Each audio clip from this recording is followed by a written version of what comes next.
Voice disorders बहुत type के हैं। तो आप चाहे छोटे से बच्चे से लेके बड़े तक आप चलें तो एक वॉइस डिसऑर्डर होता है जिसमें एक हमारी वॉइस चेंज आनी चाहिए, ठीक है, जिसमें हमारा बच्चा जो है, जब एक मेल, स्पेशली मेल जब एडोलेसेंस में आता है 13 ईयर्स के बाद, 14 ईयर्स में जब एंटर करता है तो उसकी आवाज में एक चेंज आ जाता है, भारीपन आ जाता है।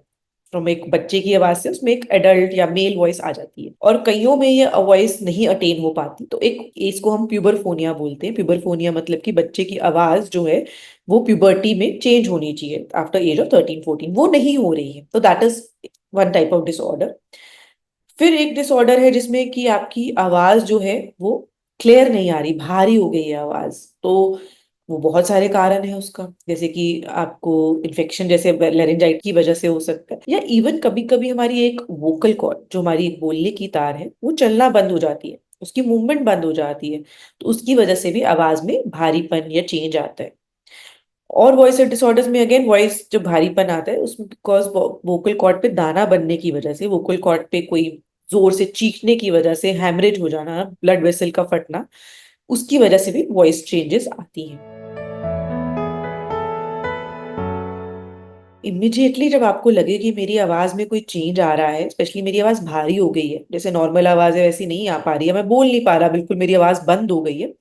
तो आपको इमिडिएटली जरूर दिखाना है डॉक्टर को। क्यों? क्योंकि अगर आपकी वोकल कॉर्ड जो है उसकी मूवमेंट बंद हुई है, जिसको हम वोकल कॉर्ड पैरालिसिस बोलते हैं, एक वोकल कॉर्ड नहीं चल रही और उसकी वजह से आवाज बंद हुई है, और डॉक्टर ने अगर उसको डायग्नोज टाइम पे किया और ट्रीट किया तो वो रिकवर भी इमिडिएटली कर जाती है। अगर हम उसको जितना डिले करेंगे दिखाने में और ट्रीट करने में, उतना उतना उतना जो वॉइस का इम्प्रूवमेंट के चांसेस कम हो जाते हैं।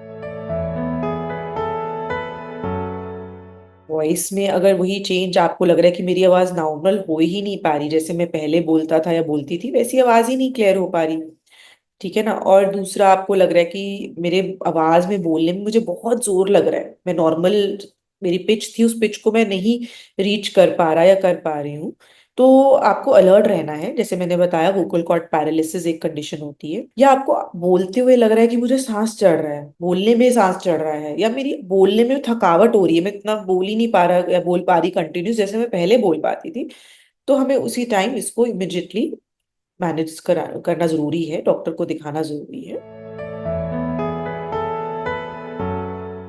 अगर गले में दर्द हो रहा है और आवाज थक रही है, मैंने ये सिम्टम आपको बताया, ये हमें अलर्ट रहना है कि हमारी वोकल कॉर्ड्स पे कोई स्वेलिंग या कोई दाना तो नहीं बन रहा है, उसकी वजह से भी होता है। ऐसा लगता है कि गले में घुटन सी मचती है, ये भी उसका एक सिम्टम होता है। और उसमें हमें इमिडिएटली अगर हम टाइमली प्रिकॉशंस बना लें तो हम बिल्कुल नॉर्मल और रिकवर कर जाते हैं, और अगर हम नहीं प्रिकॉशंस लेंगे और वो कंटिन्यू करते रहेंगे गले को स्ट्रेन करना, तो वो आगे के लिए गले के लिए प्रॉब्लमैटिक हो जाता है, जिसकी वजह से फिर हमें सर्जिकल ऑप्शंस पे ही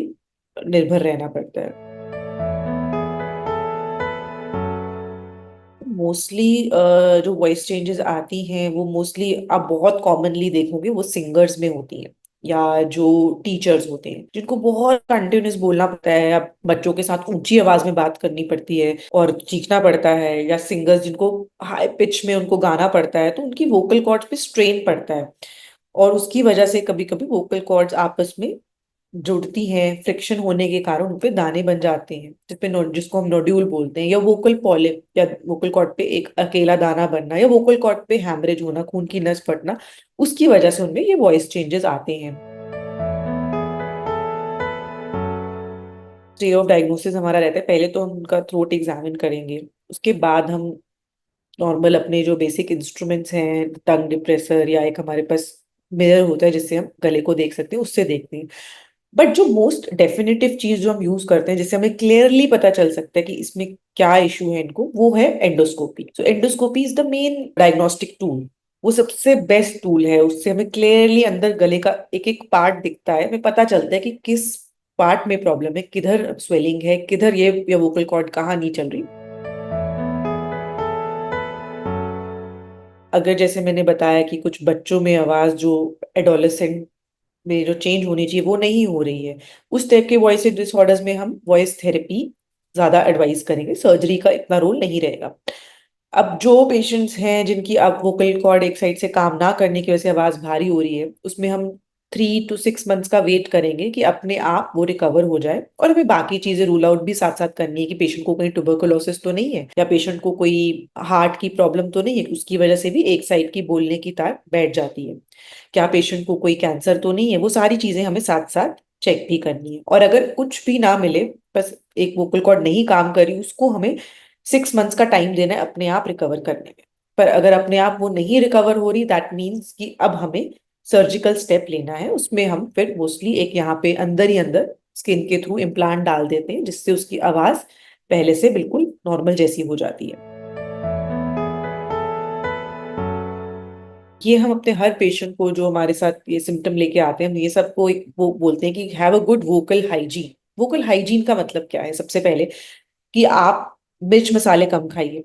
खट्टी चीजें कम खाइए, अचार चटनी सॉस या ठंडा पानी, फ्रिज का कोल्ड ड्रिंक या बर्फ वाली चीजों का सेवन कम से कम करो। उसके अलावा हम ये एडवाइस करते हैं कि आप जब भी कुछ आपको कंटिन्यूअसली बोलना है, तो आप सिप्स ऑफ वाटर लेते रहिए, थोड़ा थोड़ा सिप्स ऑफ वाटर लेते रहिए। अननेसेसरी आपने आपने आवाज को मिस यूज नहीं करना है। मिस यूज का मतलब होता है या तो बहुत ऊंचा चीखना नहीं है, नंबर 1, और नंबर 2 इवन विस्पर टोन में भी नहीं बोलना है। दोनों चीजें आवाज के लिए हानिकारक होती है, वोकल कॉर्ड्स के लिए हानिकारक होती हैं। और आपने जब भी लॉन्ग टर्म पढ़ाना है तो ब्रेक्स ले लेके पढ़ाइए। अगर आपको बहुत ऊंचा बोलने की जरूरत पड़ रही है तो यूज अ माइक, टीचर्स को हम बोलते हैं आप माइक यूज कीजिए बच्चों के साथ, रादर देन आप अपनी आवाज को ऊंचा करिए और अपने वोकल कॉर्ड्स पे स्ट्रेन डालिए।